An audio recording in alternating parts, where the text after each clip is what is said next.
All right, Ronan MMA, welcome back to the channel. Second Scouser video of the day. Darren Till has been released from the UFC at his own request, so I know that the thumbnail may be a little bit of clickbait because cut necessarily isn't the correct word, but it is what it is. He's been released. I want to talk about it and all that good stuff, but before we do, please like and subscribe. I would greatly appreciate it. I'll thank you in advance for your subscription because I'm Canadian, so thanks a bunch, tons. Totally appreciate it, guy. And let's just get right into it. Darren Till asked for his own release from the UFC. He says he will be back. He says he still has a good relationship with the UFC now. The UFC doing that for him is quite nice. I'm not sure why he would need to be released from his UFC contract to, like, what because here's the thing. If he just wanted to take a bunch of time off, he wouldn't necessarily need to. Now, maybe he just didn't want... I don't know what the reason could be. Because unless he wants to go fight somewhere else, which I don't think that the UFC would release him to go do that, I don't see why he needed to be released from his contract. Now, maybe it was going to, like, expire anyways or something, and he just went, let's just finish it now, and then I'll re-sign or whatever. But typically when a guy wants to actually be released, it's because he wants the freedom to go fight elsewhere, whether it's in boxing or a different organization or you know what I mean, whatever. But I don't see that being the case for Darren Till. Now, maybe it's his poor ACL that he wants to go fix properly. He's literally used that as his excuse in his last, like, fucking 5 losses or something, which is like, okay, guy. It's very strange, man. I'm a big fan of Darren Till. I like him. He's very funny. And on the come up, he was extremely fun to watch.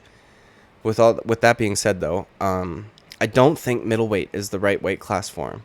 And I know that might sound crazy because of the weight cuts that he used to have to get to 170. But if you look in my thumbnail, man, look at the picture in the top left, and then look at the picture in the bottom right. You tell me who looks like they're in better condition. Like, it's horrible that at 170, he was shredded with abs and all that stuff. And, like, if the idea was, well, if I just move up to middleweight, then I don't have to cut an extra 15 pounds, that would be one thing. But what it seems more like what he did was, oh, I have to cut 15 less pounds. I can gain some weight and it doesn't matter. Because he would still have abs. Like, the day after he'd hydrated back to his original or natural weight when he was fighting at 170.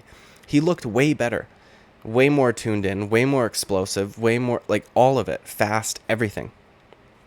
And I was excited when he first made the jump to middleweight because I thought, well, you know, he does have horrible weight cuts. Now, maybe that is just a discipline issue and he can't just get his diet in order to have a not massive cut during fight week, but the Kelvin Gastelum fight was a little underwhelming to me. I didn't think that Kelvin Gastelum won that fight. It was a split decision, which was kind of weird, but it was just underwhelming. And, like, man, this guy, it's so unfortunate, dude. If you look at his last 6 fights, he has lost 5 of them, and 4 of those losses have been by finish. Right? He's been choked out 3 times, once with a Darce, and then 2 rear nakeds, and then he has the decision loss to Robert Whittaker, of course, and then the massive KO by Jorge Masvidal. It's just very unfortunate, man. But I almost think that it's for the better, because I just don't think that he is taking this as seriously as he did at welterweight. I think that he thinks he can make weight much easier and he doesn't need to put, like, I don't know. I don't like to speculate on a guy's, like, desire to be there, but I feel like he's kind of earned it being questioned. Because, and also, dude, he gives up really quick as soon as somebody locks a choke in, and I'm not saying that to be degrading or anything like that, but Darren Till against Derek Brunson. Dude, did I just say Derek twice? Darren Till against Derek Brunson. Fuck me. He tapped immediately, dude. And he was starting to piece Brunson up. That was, like, so unfortunate. It's like he gives guys mount. He does this weird thing where he kind of like pulls guys on top of him almost, it looks like, when he's trying to defend a takedown. It's so strange. But these are guys that he, by all accounts, he should be able to beat. It's very unfortunate, man. He, as I said, he uses his ACL as an excuse almost every single time out. And it's like he does it previous to the fight, too, so he has, like, an excuse already lined up. Yeah, mate, it's me fucking ACL. Like, no, dude, come on. You're a professional athlete. If your ACL has really been fucked since, like, 2019, or whenever he started claiming out ACL issues, that's one of the most, like, important stabilizing fucking tendons or whatever in your knee. Like, your ACL is very important. If he really did have a badly torn ACL, he would not just be competing. Because here's the other thing, dude. He's not active enough to use that as an excuse. Well, I don't want to get my leg fixed because then I have to take a bunch of time off. Like, there was over a year in between the Derek Brunson and Dricus du Plessis fight. He could have been rehabbing, he could have gotten surgery immediately after and then rehabbed it the whole time. And now maybe he has and I'm forgetting. And then he just, maybe the surgery didn't take or what. I don't think he does though, because I'm pretty sure I saw Hamzat saying that he keeps telling Till, you need to get surgery, guy. Okay, and was it from the Whitaker fight?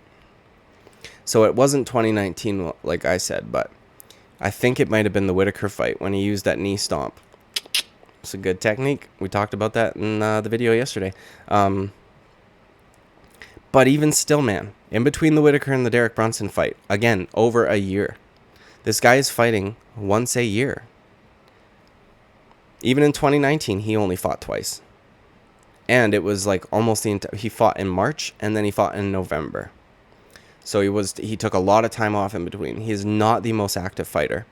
And before that, dude, another almost a year. Well, not quite, but he's not active enough to say that he can't get it fixed because he doesn't want to take time off. Like, there's been a few opportunities where he could have immediately after the Whitaker fight gone and gotten surgery, which I feel like he might have, man. Now I'm questioning myself. But if you did go get it fixed, why is that still an issue? I feel like if you're a professional athlete and one of the most important parts of your knee, which is an extremely important part of any sport, like your knees are pretty fucking important, man. If you've got issues, you should be getting those fixed. And you should be getting them fixed ASAP so that the prime of your athletic career does not go down the drain due to an injury that you don't want to get fixed. Like, it's almost like he wants it as an excuse. I don't know if it's like a mental block or something. It's really fucking weird, man. I almost was kind of hoping for his sake after the Dricus du Plessis fight that he might hang it up, because this is kind of like, it's not going to get much better for you, guy. Like, guys are getting better, and they're going to have to start giving him guys that aren't ranked to try to get him some wins. And that's just not a good look. And then especially it's risky because if you lose, dude, it's even worse. Like, this fight for Cody Garbrandt coming up is so fucking important. And it's very similar, right? Like, Cody has lost, I think it might even be the exact same amount, 5 of his last 6. He has the Asuncao win in between, and then all the losses. I think it might be actually just like that. I think he is 12-5. But he's fighting a guy who has a shit record, who is not ranked, and they're trying to get him a win. And if he loses, that's horrible. And that's what we were going to start seeing with Darren Till. Like, there were times even when he looked like he might be able to finish Dricus du Plessis, because Dricus du Plessis went so hard in the first round that he was a little, like, gassed during the second, and then caught a second wind for the third round, where he then got the finish. But Darren Till was clipping him with some shots in the second, and every time I would hit him, or he would hit him, sorry, it was usually the Darren Till patented, like, flick jab left hand, right? But he wouldn't follow up enough, and it's just like, man, is your killer instinct gone, or what's happening? Like, I think that man, I don't know what I think, dude. It's so shitty. I really like watching him fight. But I guess he won't be missed that much because he wasn't that active. So, like, whatever. But I think the Jorge Masvidal knockout kind of, like, fucked him.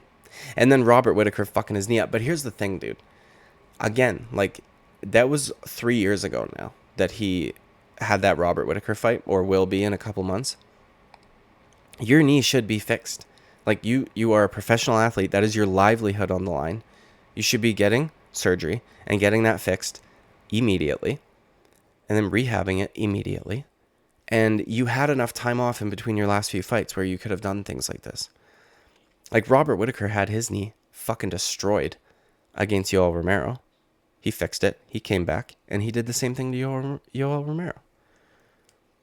You know what I mean? ACLs are so fucking important, dude. What are you doing? Just using that as an excuse. Like, fix it, guy. It's me fucking ACL, mate. I'm being serious. It's me fucking ACL. Come on, guy. Fix it, please. For your sake. I'm so sad. He's not that old either. You know, that's the only thing that he has going for him. And the fact that he was undefeated for a long time before all of these losses is working in his favor, because unlike Cody Garbrandt, right, where all of a sudden 5 losses, you're almost at a 50-50 record. Or not 50-50, but every other time you win, you get a loss also. So I guess 25% of the time you lose or something like that.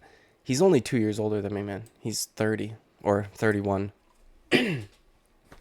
He's in his prime. Why are you leaving now, Darren? Why are you leaving now? You're the one Scouser that I really like. I don't like Patty Pimlet. I like you. You're funny. Like, actually funny. And then your accent adds to it. Mate, it's his fucking ACL, mate. He's being shitty. She can't fucking do it anymore. It's so shit, man. It's just so disappointing. I really hope that he actually does come back. But I think that might just be cope. And here's the take that I wish I didn't have in my brain, but this is what's going on through my brain. If he does come back, I don't think it's going to be in any, like, I don't think he's going to be competitive at the top of the division ever again. And it's very unfortunate to say that. I think that if he comes back, it'll be like for a payday, essentially. And not that he needs it either. That's the other thing. This guy makes a ton of money with outside stuff. Like, he's done very well for himself, and that's a good thing. So if he were to never come back, I would be honestly happy for him, because that means that he's making enough money that he doesn't need to do this anymore. But I really like high-level striking is my favorite thing to watch in all of MMA, and he has high-level striking. And he's fun at press conferences and just all of it, man. But the problem is that the gap in grappling is way too big. Way too big. It's like the opposite of the other Scouser we talked about earlier, Patty Pimlet, where his grappling is very good, but the gap between his striking and other guys striking at the top of the division, or even mid-division, it's just way too big, man. And Darren Till has that with the grappling. Like, he cannot stop a fucking takedown if his daughter's life depended on it, dude.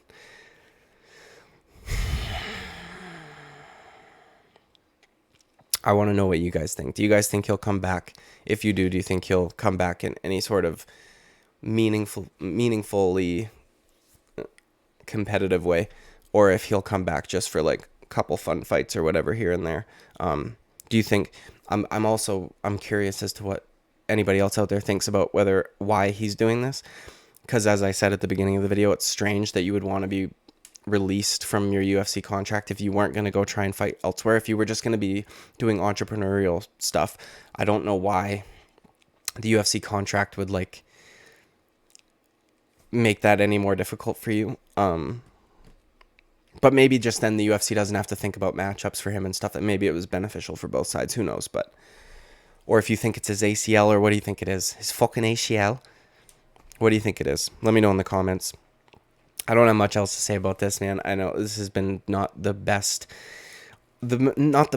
articulated video I've ever done. But it's just this one has me sad a little bit. I like Darren Till, and I like watching him fight despite all of his losses.